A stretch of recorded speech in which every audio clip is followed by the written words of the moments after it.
Bonjour à tous et merci de nous retrouver pour ce nouveau Zèbre Interview où j'ai le plaisir d'accueillir François Frilot qui va nous parler de très loin d'ailleurs de ses rayures. Mmh. Salut François. Bonjour Monique. Alors toi tu es qui? Heu, Tu fais quoi? Ton alors parcours je c'est quoi? je suis qui? Je suis, François, j'ai 38 ans. Je suis à l'heure actuelle coach en mindset et alimentation, c'est-à-dire que j'aide, les personnes à perdre du poids, mais aussi en retravaillant sur, réellement l'aspect mental, la façon dont on se représente l'alimentation, la façon dont on se vit avec, son alimentation. Comme, tout bon zèbre, j'ai eu plein d'autres, métiers avant. Ça, c'est quelque chose que je fais depuis quelques années, mais, j'ai aussi travaillé en tant que développeur, j'ai aussi travaillé dans le commerce en tant que vendeur, j'ai aussi travaillé beaucoup en tant que chômeur pendant très longtemps. Heu, donc, heu, donc voilà, c'est une nouvelle vie en ce moment que je mène depuis quelques années et que, bah, je vis aussi en tant que nomade. Donc là, je fais cet appel depuis la Thaïlande, moi. Où il fait très beau aujourd'hui, mais je vais pas tourner la caméra pour montrer parce que ça ce serait pas pratique. Et comment tu as pris conscience que tu avais des rayures toi? J'en ai pris conscience en fait, je crois que c'était vraiment sur le tard. C'était aux alentours de l'âge de 30 ans.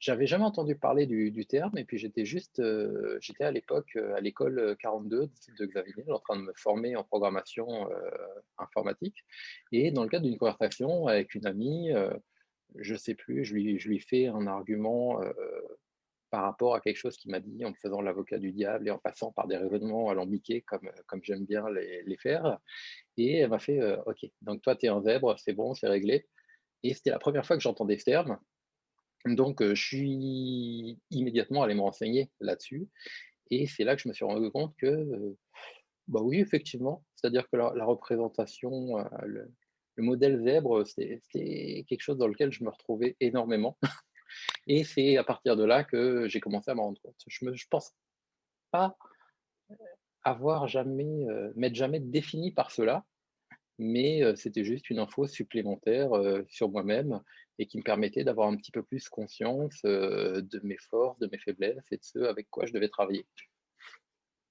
Et qu'est-ce que tu as ressenti, en découvrant ça? C'est une excellente question. Au début, juste de la curiosité. Ensuite, en plongeant un petit peu plus, aussi pas mal de soulagement. En fait, surtout rapport à un aspect très précis de ma personnalité qui pour moi me définissait, qui était la paresse. En fait, je me suis toujours vu et on m'a toujours vu comme quelqu'un de très paresseux et en fait, le fait de voir le modèle de fonctionnement zèbre, ça m'a permis d'avoir une deuxième lecture sur, sur ce que je considérais être un trait de caractère, pour ainsi dire, définissant et de me rendre compte que effectivement, si on mettait ça vis-à-vis, face au manque de stimulation pour la plupart du temps et que je comparais à des moments où dans ma vie où j'étais, correctement stimulé, on va dire, bah, je me rends compte qu'effectivement dans ces moments-là, même s'ils étaient rares, la paresse n'était jamais un problème et donc ça m'a permis, voilà, de remodeler cette vision-là dans ma tête et ça a été, je pense un énorme soulagement et bah, ça a aussi été le début, du moment où j'ai commencé à faire un petit peu des choses de ma vie.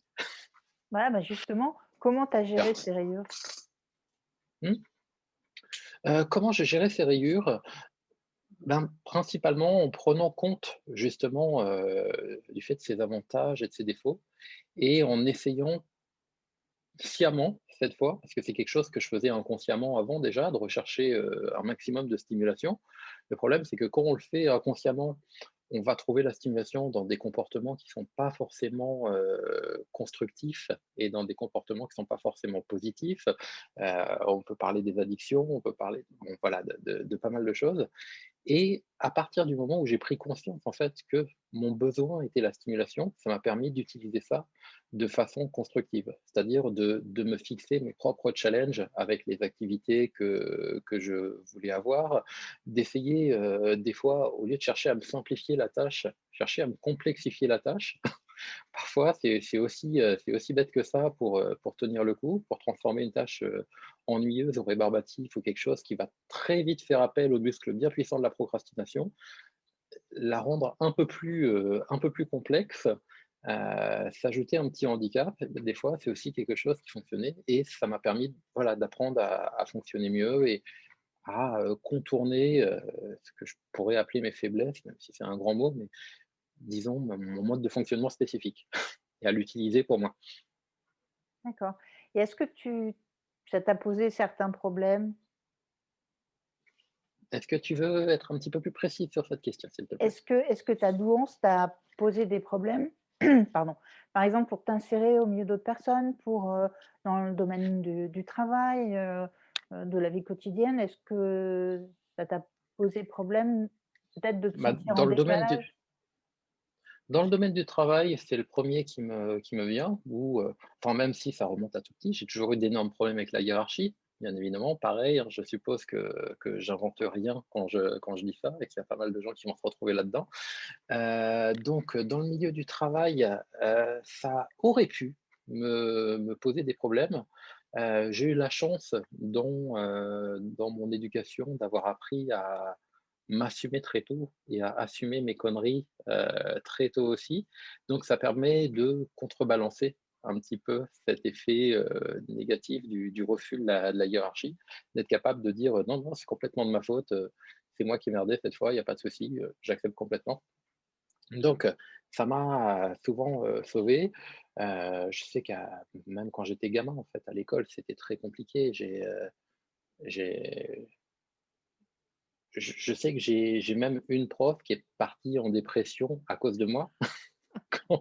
Quand bon, c'était une jeune prof débutante, je crois que c'était sa première année vraiment en tant que prof ou sa deuxième année et ben, elle avait, une profonde envie de bien faire et donc en tant que débutante, une profonde peur de mal faire et je sais que j'avais passé, l'année à jouer avec ça parce que c'est quelque chose, auquel je jouais beaucoup avec mes professeurs. C'est d'essayer de trouver, la moindre faille pour m'engouffrer dedans et la faire remarquer et tout ça et c'était un jeu, qui fonctionnait avec la plupart de mes autres professeurs. Je jouais à ça, je me promenais des heures de colle, tout se passait très bien, on s'amusait tous, on passait tous un bon moment.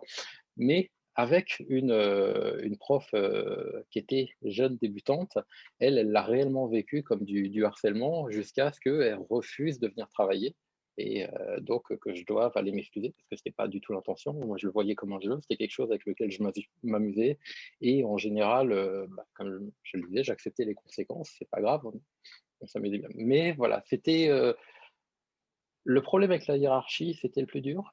Socialement, j'ai pas l'impression d'en avoir souffert particulièrement pour être, super honnête. Je suis pas quelqu'un qui noue des liens ultra facilement, mais c'est pas non plus, je suis pas non plus ultra renfermé. C'est pas non plus difficile pour moi de me lier à d'autres personnes et de me créer des amitiés. C'est, on va dire que je suis dans une moyenne basse, quoi. Je suis pas la personne la plus, expansive, du monde ou qui mais voilà, rien qui m'a semblé anormal, rien qui m'a frustré, dans ma vie ou dans ma jeunesse. Donc c'est vraiment plus dans le rapport avec la hiérarchie, moi, que socialement. D'accord, un zèbre sadique, on n'avait pas encore eu ça, mais faire C'est partir pas sa vraiment prof en sadique. dépression.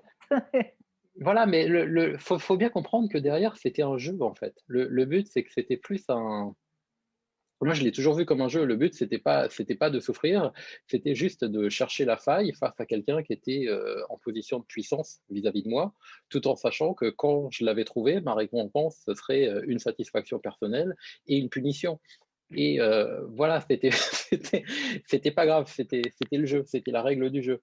Sauf que, bah, pour une fois, je suis tombé sur quelqu'un qui était plus débutant et qui avait pas, qui a pas voulu jouer le jeu avec moi, en fait. Et qu'est-ce qui t'a aidé dans ton parcours finalement, par rapport à cette douance? Mmh, c'est une, très bonne question. Heu, j'ai envie de dire ce qui m'a aidé, c'est moi-même. Je sais pas si si je peux répondre comme ça. Plus sérieusement, j'ai Je crois que ce qui m'a le plus aidé, c'est mes recherches dans le domaine du développement personnel. J'ai eu la chance ou, pour certains, c'est une malchance aussi parce que ça peut être, quelque chose qui, mal pris, peut être assez toxique. Et moi, j'ai eu la chance de toujours être assez intéressé par le développement personnel, par la psychologie, humaine et bah, du coup, j'ai appris petit à petit. Sincèrement, de façon peut-être un peu inconsciente, c'est-à-dire sans vraiment, travailler durement dessus, mais plus en modifiant mes modèles mentaux au fur et à mesure, d'apprentissage, heu, j'ai appris à quelque part me relaxer vis-à-vis de ça. C'est-à-dire, à être dans la douance et en même temps, heu, de pas donner énormément d'importance à ça, en fait. Tout bêtement, c'est, d'apprendre à laisser passer, petit à petit le perfectionnisme, apprendre à chercher à se simplifier la vie plutôt que de se la compliquer, même si, bah, c'est très amusant de se la compliquer. En contrepartie, c'est très relaxant de se la simplifier et il y a toujours d'autres moyens de s'amuser que de se compliquer la vie. C'est pas ça qui manque, les moyens de s'amuser. Donc c'est vrai que ça s'est fait petit à petit, mais principalement, oui, dans un travail, on va dire, de minimalisme intellectuel, je dirais. J'invente la formule là, comme ça, telle que ça me vient, mais c'est vraiment ça, en fait, qui m'a aidé. C'est apprendre à simplifier la vie et à prendre, cette zébritude, cette douance, réellement comme une information, comme un trait parmi d'autres, mais à pas lui donner d'importance, en fait. C'est-à-dire qu'à partir du moment où tu laisses quelque chose te définir ou que tu te définis vis-à-vis de ça, c'est là que ça a du pouvoir sur toi, en fait. Si c'est juste, si tu le retires de ta définition, c'est juste un de tes traits, c'est une info sur toi, t'en fais ce que tu veux de ce trait. Un peu de lâcher prise aussi peut-être? Mais voilà, beaucoup de lâcher prise, heu parce que oui, il y a une époque de ma vie, la simple notion de pas avoir le contrôle sur les choses, c'était, rien que d'y penser, ça me ça me stresse un petit peu. J'ai toujours ce trait-là, je serai toujours plus ou moins quelqu'un qui est confortable et qui est à l'aise dans le contrôle, mais de la même manière, en apprenant petit à petit à prendre ça moins au sérieux et à laisser ce trait, on va dire juste, de côté, ça aide énormément à avoir une vie qui est beaucoup plus confortable, oui. Donc si tu avais un conseil à donner, aux autres zèbres qui nous regardent, ça serait quoi? Je dirais vraiment en fait, pour moi, la base, c'est ce que j'ai dit un petit peu avant, c'est de pas se définir par sa zébritude. C'est chouette, hein, de se dire, «Oh ça y est, j'ai trouvé un modèle qui me correspond, j'ai trouvé une tribu, j'ai trouvé d'autres gens comme moi». C'est vraiment chouette de pouvoir se dire ça. Mais à mes yeux, c'est aussi un enfermement. C'est-à-dire qu'on je pourrais faire le parallèle, avec, ce que je fais, comme métier. C'est qu'à mes yeux, on n'est pas gros, on souffre de surpoids et de la même manière, on n'est pas zèbre, on est atteint. Après, on peut dire on souffre ou, on en bénéficie et en général, c'est un petit peu des 2. Mais on n'est pas zèbre pour autant, c'est juste qu'on fonctionne comme un zèbre. Ça ne nous définit pas, c'est juste une partie de nous. Et je pense que c'est, voilà, que au moment où on se rend compte de ça et au moment où on accepte ça, ça rend les choses beaucoup plus simples. En tout cas, moi, c'est mon expérience. Ouais, ouais, ouais. C'est vrai que oui, on n'est pas, que zèbres aussi, on est des C'est ça. personnes, ordinaires avec, Même si voilà, c'est avec cette bizarre, caractéristique. voilà, même si dire ça, dans un interview entre zèbres, destiné à d'autres zèbres, bon, c'est peut-être pas le meilleur endroit pour dire ça, mais voilà. Ah si, justement, enfin moi, à mon sens, Mmh, si, c'est important et aussi pour les personnes non zèbres qui vont regarder. Si, c'est important puisqu'on a tendance à se coller des étiquettes et à se complaire là-dedans aussi. Il y a plein de forums dans tous les sens où, on est zèbre et à partir de là, tout est permis. Non, on est des gens ordinaires avec une dimension, douance, voilà, c'est une des voilà, caractéristiques de nos personnages, c'est ça, OK. juste avec un cerveau qui fait des connexions de façon un peu différente. Exactement, exactement. Merci beaucoup François pour ce témoignage de Thaïlande. Avec grand plaisir. Je te souhaite une très bonne journée. Profite bien du soleil que nous, on n'a plus vraiment et puis, bonjour à Élodie. profitez-en bien et encore Je un grand merci. transmettrai. À très Mais bientôt. avec grand plaisir, Monique. À très Salut bientôt. François. Ciao. Ciao. Salut.